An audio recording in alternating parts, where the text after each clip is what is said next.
আচ্ছা আরেম, সেদিন কি হবে যেদিন শেষবারের মতো একটা কনসার্ট হবে? তারপর কোনো একদিন 7টি রানী এসে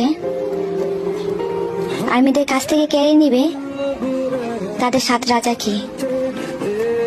তখন আর্মিদের মনের অবস্থা কেমন হবে?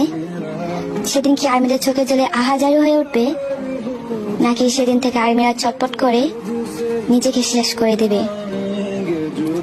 ইতিহাসের পাতায় কি লেখা হবে?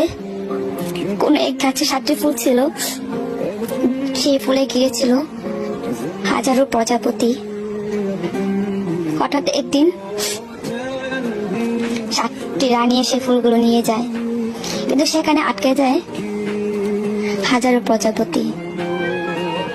দিন শেষে ছটফট করে মারা যাচ্ছে হাজার প্রজাপতি।